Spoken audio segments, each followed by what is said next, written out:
Hello and welcome to the Red Vent TV. It's the instant match reaction as Liverpool beat Southampton by 3-0. As Paul likes to say, it's our hot takes from the game. I'm joined by Ben Kelly. I don't know where Paul is. He's in Birmingham for some reason. What are you missing home games for, lads? Missed the belter there anyway. Ben, initial thoughts on that game, mate? Very, very comfortable. We've done the free-for-all and it was just very professional, very, very nice to watch. So easy to relax through almost. It's something we're getting used to, relaxing through games, especially this season so far. We're 7 for 7 now and it feels so good. What did you make of the formation? I think, I personally thought it was a 4-2-3-1 first half, and I was a little bit surprised by that. But then as the first half goes on, I look at it and I'm thinking, well, Southampton are here playing a 4-5-1. They've thrown an extra body in the midfield. It looked like we tried to just sort of separate their lines a little bit, play two in front of them and a guy in Shaqiri behind. So the formation kind of made sense, although I was really surprised that we saw a 4-2-3-1. Yeah, I think it's something that we looked at towards the end of last season a couple of times, and I did want to see more of it this season. It didn't look like it was going to happen, and then obviously today, Shaqiri is very good at that role. During his time at Stoke, all the Stoke fans used to say that he was always so much better down the middle. And even though we've seen good glimpses of him out on the wing so far, I was always kind of secretly hoping that when he got a good run in the side, it would be in the middle. And I think we've got the players in terms of squad depth to experiment with formation a little bit. We've got a guy there who's clearly very good at playing down the middle, and we can now adapt as a team around him to accommodate those strengths that he has. And look, the more players that we have that we can bend around and do formations for, the better. That's it. And then I was really impressed with him. I think I mentioned on my match reaction a couple of times, it was something that Tom noticed first, not me, but it was Jordan Henderson screaming at Shaqiri to get back in. And I love the fact that Liverpool players are now comfortable enough in their own skin to shout at other players when they're not doing something right, because this is a team who've got something to protect. This is a team there at Anfield now who are steamrolling in teams for fun, and it's great to see that even when you're 3-0 up, one midfielder's going to have a pop at another because he doesn't think they're pulling his weight. And too many times over the last 20-30 years we've seen sides that have just let the game go, and we've seen players let things slide on the pitch that you probably shouldn't be able to do. But in a defensive sense, it's difficult for me because I don't know what his role was in a defensive sense, so I'll judge him on the offensive side of the ball. Proper Americanism, that, isn't it? And the offensive side of the ball. But when he picked the ball up, he looked exciting. He looks to get you off your feet. And we were looking for those 1-2s. And Mo Salah played up top today in that number 9 role. And although again it's not a vintage Mo Salah performance, he could have had 2 goals. He could have had 3, 4, 5 maybe. One's offside, disallowed. 1 goal, he's just the quickest to react. And I think I actually watched the replay of that goal at half time, Ben. He looks like he's about 5 yards off behind everybody else, and he still managed to get onto that free kick. Yeah, he's alert. He's looking dangerous. I think what you touched on in one of the videos that we just filmed, when he gets a couple of goals, or when he has a goal that is more reminiscent of last season, he'll be bang at it, he'll be bang back in form. At the moment he's just lacking a little bit of confidence maybe. There were moments today, particularly in the first half, that it's just not going in for him. There was one obviously in the first half where he back heels it and it goes just wide. It goes just wide. It's just not happening for him. But then obviously he gets the goal, it bounced back, and he is very alert to that. I didn't really know what was happening at the time. Didn't know if it was going to be flagged offside or whatever, but it stood. And he needs a couple more of them to fall for him to get the confidence built back up, and then he'll be back to how he was last season. And I think the other thing is, it's easy to forget sometimes that we saw so many goals from outside the area last season, didn't he? That left foot when he bends it into the top bin or whatever, he's not getting those opportunities. It's not for a one to try, it's not for a one to getting into the right positions. People are just closing him down a lot faster, and it's not just one guy, it's 1, 2, 3 guys, because they know he's such a danger. And it feels to me like when he's got the ball at his feet, he's inches away from creating something special every time. But last season it was coming natural, it was flowing, and everything just seemed to be working. I was really impressed with him in that 9 today, and I wonder, Ben, why do you think Jurgen played him in the 9 today? I think it goes back to what I was saying before. I think obviously he knew he wanted to play Shaqiri, and it's all about how do I try and fit Shaqiri and other players into this formation, and the way that he wants to do that is, we've got a player there who's capable of playing in the 9, we've got a player there who's capable of playing on the right, on the left, so he's looking at versatile players and going, okay, I can put him in the 9, maybe again lacking a little bit of confidence. Maybe the best way to do that is to put him in a position where he's going to get a hatful of chances again, put him in a 9, and you know, maybe he'll pick up a goal, and that's exactly what happened. It was strange for me to see Bobby Firmino line up on the left and Mane line up on the right. Hang on a minute, here comes the coach checking they're on it. Let's pretend they are. Go ahead, lads, well in. Hey! They're not on it, like, but it's fine. We didn't know.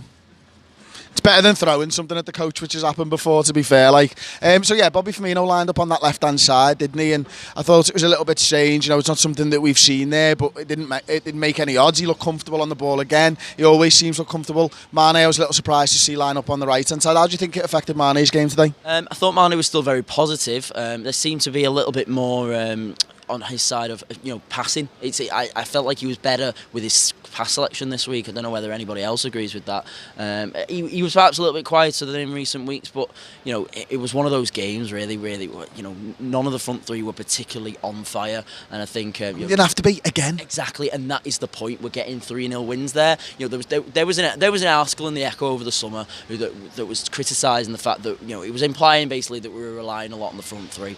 We're not anymore. It feels like everybody's chipping in with goals, and that's so encouraging. You know, even Joel Matip today pops up with one. It's a great header, by the way. You know, and you don't expect that before the game, but now, you know, we're looking like a team who can score from anywhere, and that's scary.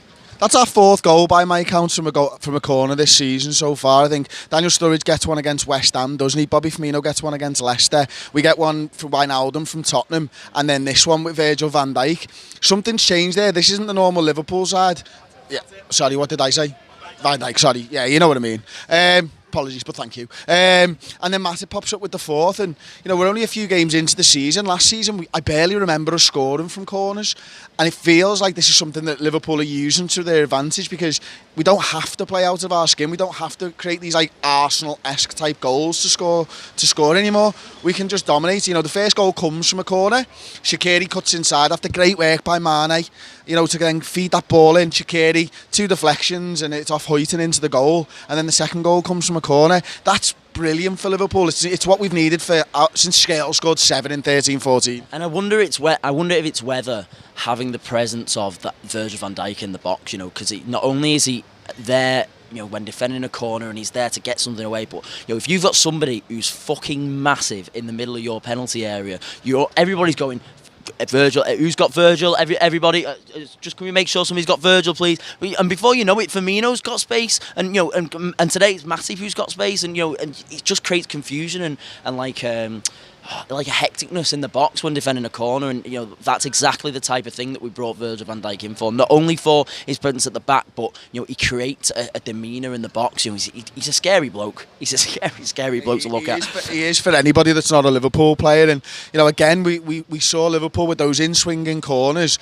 crunching the goalkeeper into that space. You know, 3 or 4 players around him, and there's just a little bit of snide about that I like, to be honest, because again, Liverpool have been too nice for years. And going and putting a man on the keeper is something that teams do to us. Going and putting 4 men on a keeper is not something Liverpool do very often, but we've done it. We did it to Paris Saint-Germain midweek. Their keeper shit himself. He shit himself there tonight, and we're getting goals from them, so we've proved that it's working. The outswingers are a little bit different. There's no point in doing it on an outswinger, but it's nice to see Liverpool utilising some of these almost dark arts.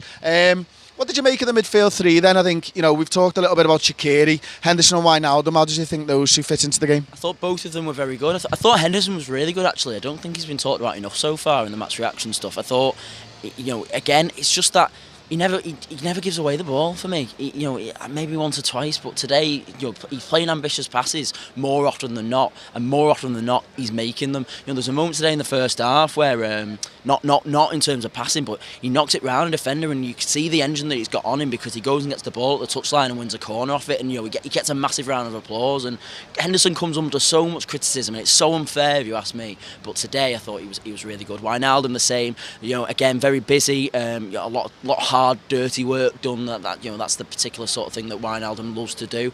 And I thought all 3 in the midfield. You know, and Milner, when he came on, he was fantastic. He was so good. He's just I've run out of words to say. He's just fantastic. It's mad, isn't it? Because, you know, he's 32 years old. We talked about him midweek. We talked about him a lot on the podcast. We talked about him a lot on the Newsroom podcast I did with Gibbo from The Wrap. And yet, I'm not bored of talking about him yet, because he comes on and he comes on at half time. He's warming up at half time, actually. So we thought that it was going to be someone. Tom guessed that it would be Shaqiri, and he was right. And then you're thinking about it and you're like, okay, well, Liverpool have gone back into a 4-3-3 here. The forwards have gone the right way round again. Firmino's up top, Salah's on the right-hand side, Mane's on the left-hand side. And within 2 minutes, you're like, oh, wow, this is what we normally do. And we look dead comfortable passing the ball again in between the lines. Firmino looked even more dangerous when he goes into that 9. And then we're looking to get the 1-2s in. And we're so close to recreating the perfect goal on 3 or 4 occasions. We're just taking the piss, Ben. Yeah. We're taking the piss. Liverpool taking the piss. It's what we're doing now. And like I said at the top of the show, it's so nice to be used to winning games like that. You know, we've said it.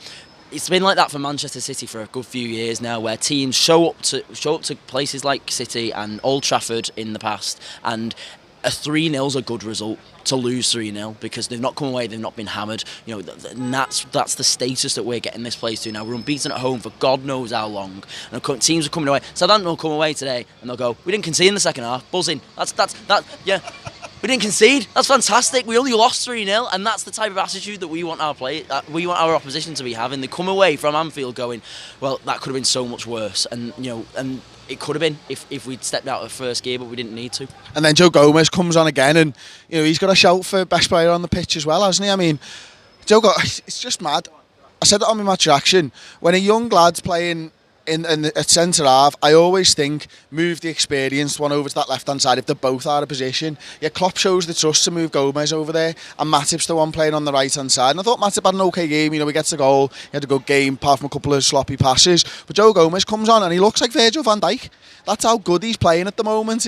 I thought, it's early on this season, I'm like, Virgil van Dijk's the one who's talking Joe Gomez through games. Well, he's come on there, and I know we're 3-0 up and it's slightly different and all that, but he didn't have Virgil to talk him through the game. He was the guy leading that back four. Yeah, I keep joking with my friends that I keep saying it's great because we've got a world-class centre-back there and Virgil van Dijk, and they keep laughing at me, but I'm only half joking because he's just so good. And I think honestly, the best thing for him has been bringing Van Dijk in and working alongside him in training and in games and learning about that experience and having somebody so good beside you. And I was a little bit worried today, when he came on, will he be as good without the guy? I'm sure Van Dijk is in his ear all the time, just helping him through the game, but he was that player today. He came on and it was almost like he was helping Matip through the game. The much more experienced and elite, not elite. What's the word? Just experience. Yeah, we'll leave it there. The more experienced centre back out the two, and he just looks a cut above. And